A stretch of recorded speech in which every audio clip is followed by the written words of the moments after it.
What makes you cry? What brings you to tears? Photographs of days gone by? Music? You hear a certain song in church or on the radio, and all of a sudden you puddle up. Seeing someone else cry. You may not even know why they're crying, and yet, here it comes. Movies? By the way, ladies, this is the real reason that we men avoid chick flicks. Films like Steel Magnolias, we avoid them like the plague. Loneliness, does that bring tears? How about boredom? We actually have the phrase, bored to tears. Weddings? I remember when I listened to the audio tape of my daughter's wedding, which I officiated. If you didn't know better, you would be sure I had a cold or allergies because I sniffed through the entire ceremony. Sometimes it's places that cause us to cry. I was speaking of my daughter. I remember after she moved away from our home in Oregon to that long lost state out there of Missouri, I stayed out of her bedroom. Too many tears.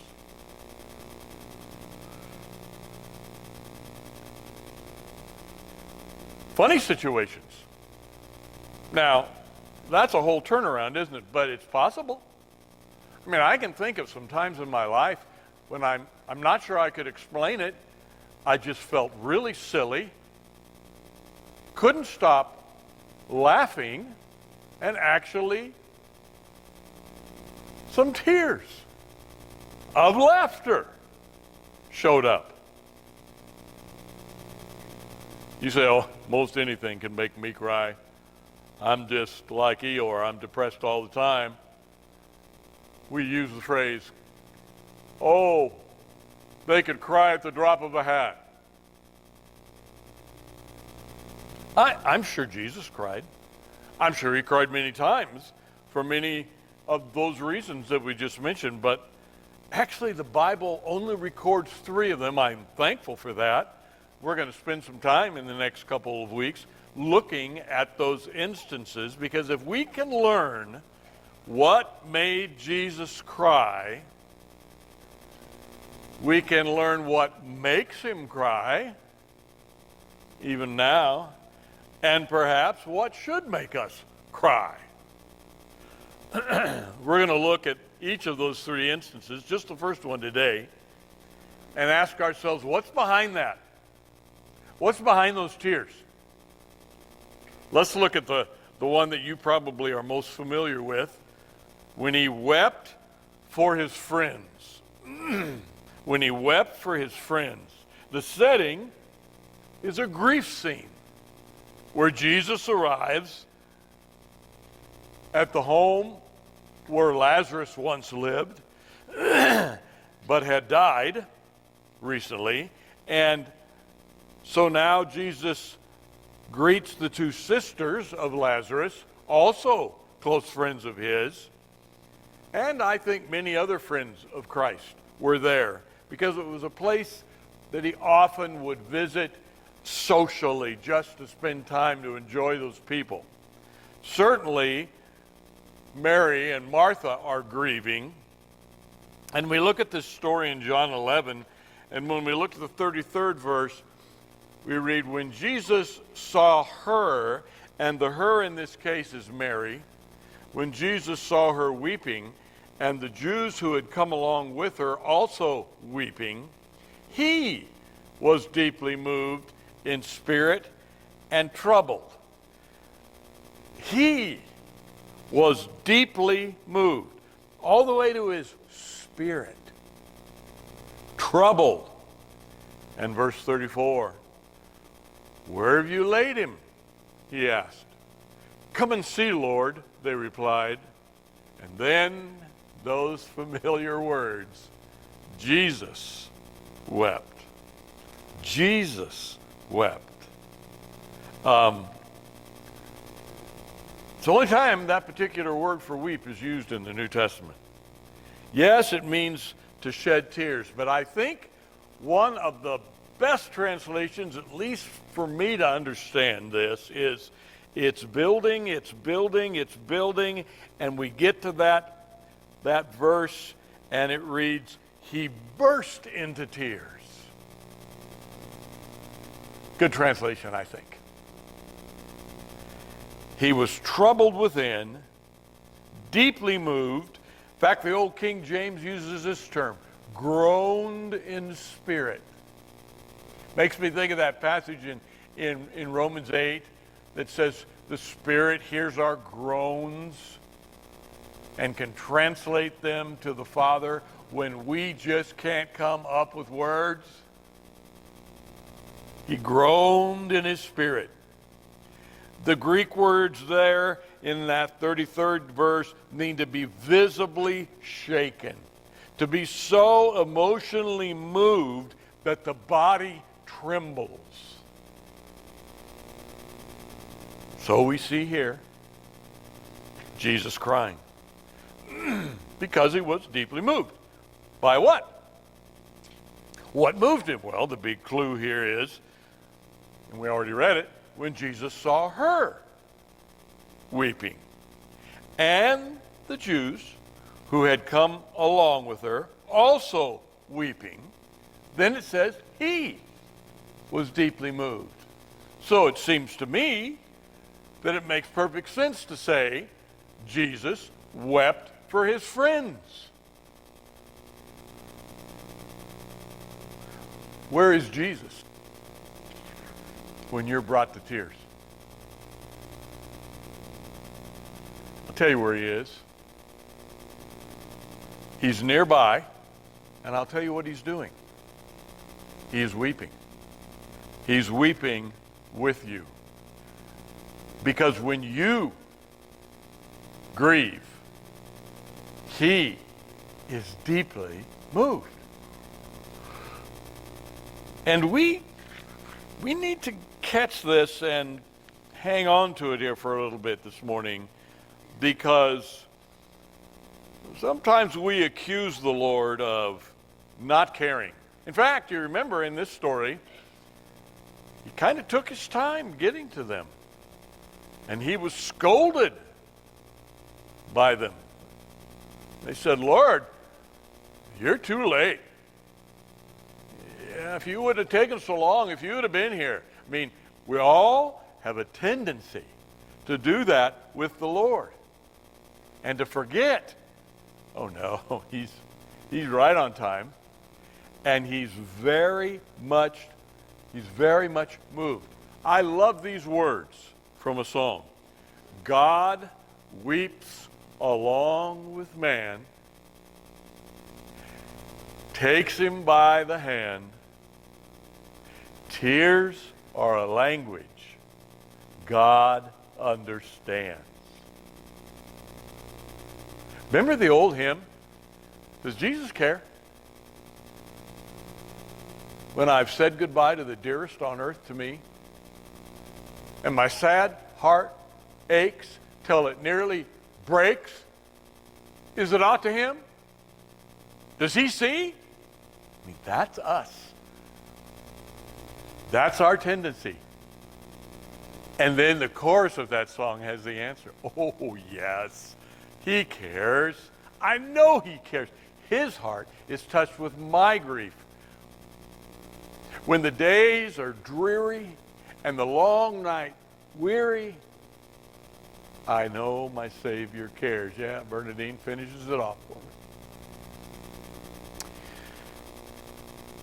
He weeps along with us. He perfectly understands that his close friends, in this case Mary and Martha, were experiencing the awful, second most powerful consequence of living in this sinful world. And what is that? Physical death. They had lost their brother, others, a dear friend, to death. And they were deeply grieving over that, and Jesus understood it. Now I say to you, or I said it this way, the second most powerful consequence here on earth, because number one is spiritual death, is eternal hell. Number one is spending forever without God. And if anything causes our Lord to weep, it's got to be that one. Because that is the most powerful consequence of sinful behavior. And Christ came, we know, to give us a victory over that one, over that consequence, that we might not have to experience eternal death. But we still experience this other consequence, don't we? Because we are sinners that live in a sinful world, we will die. Now, did Jesus know that he was going to raise Lazarus in a matter of what? I guess maybe minutes here? Did he know? Well, of course he did. He even gives a little hint of it early on when he says, your brother will rise again. But that doesn't mean he doesn't weep, that he doesn't cry, because sin's effects on his friends have moved him to his very core, and he cries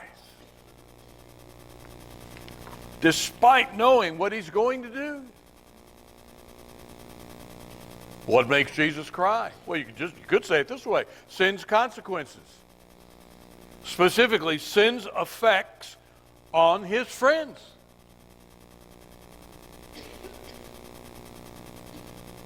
Have you ever cried for that?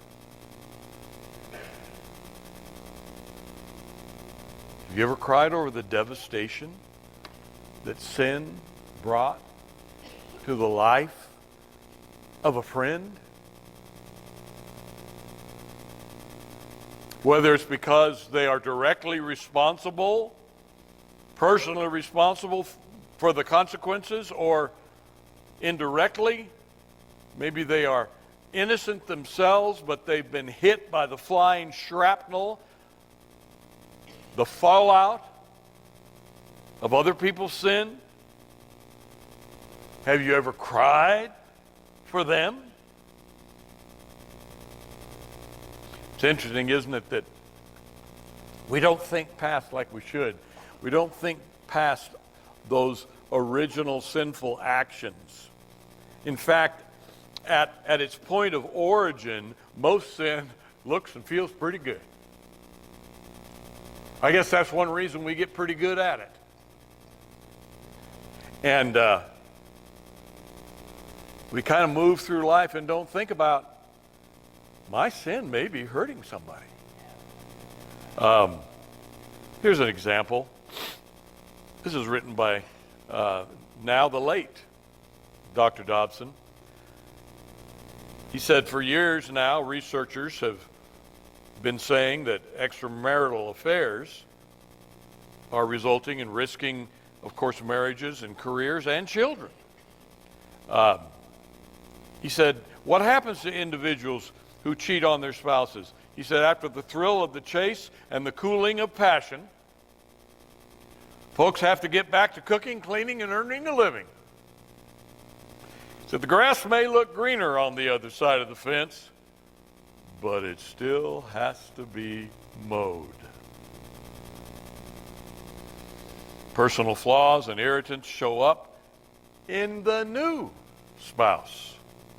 And they look much like those of the former husband or wife. And guess what? The morally pure life begins to feel confining. And so what do they do when they feel trapped? Well, some, he said, hopscotch from one person to another in a vain search for something indescribable, something they never find. Now catch this. Lying in their wake are former spouses who feel rejected, bitter, and unloved. They produce vulnerable children who wonder why dad doesn't live here anymore and why mom cries all the time. He said soaps and sitcoms on television tell us every day that infidelity is a marvelous game for two.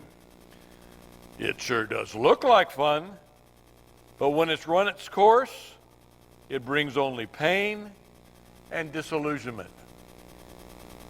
What is he talking about there? He's talking about when the consequences of our sin hurt others. Do we care? Do we cry? Have you ever wept over the pain and disillusionment of a friend that was caught in the web of sin? Maybe of their own making, but have you ever wept for them?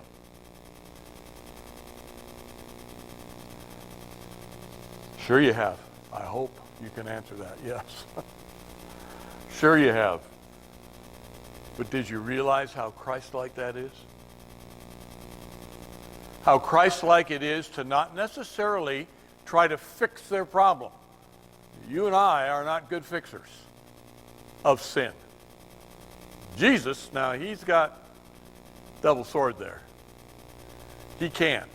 But we can rarely fix. But we can care. We can shed some tears with them. Our friends don't need our disapproval, folks. I really want you to hear this. Our friends don't need our disapproval. They don't need our judgment.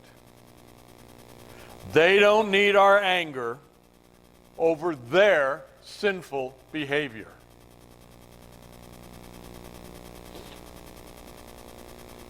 And they really don't need our advice. What they need is our tears. What they need is those times with them where we're not offering platitudes. We're just offering our tears. Because it says it all. I hear people get up that don't speak very often, and they start to cry. And what do they say when they start to cry? I'm sorry. I'm sorry. And if I'm out there listening, I'm like, what? Do you know that every one of us is listening to you like we never have before? Because the tears say, I mean this. I'm not reading it off of a notepad. I haven't memorized it. I'm sharing my heart. Tears are wonderful because they're honest. I'm telling you, if you can fake tears, and I'm sure there are some people out there in this world that can do it, you're a dangerous person. I can't. And most of us can't. Because it can communicate like nothing else. I care. I'm sorry. I don't even know what I can do, but I sure feel compassion. Let's stand together and let's recognize the value of Jesus' tears. So valuable. And then say, do what you have to do, Lord, to change my heart so that I won't be afraid to let some of those tears flow for the friends that you've given me. Let's sing that together.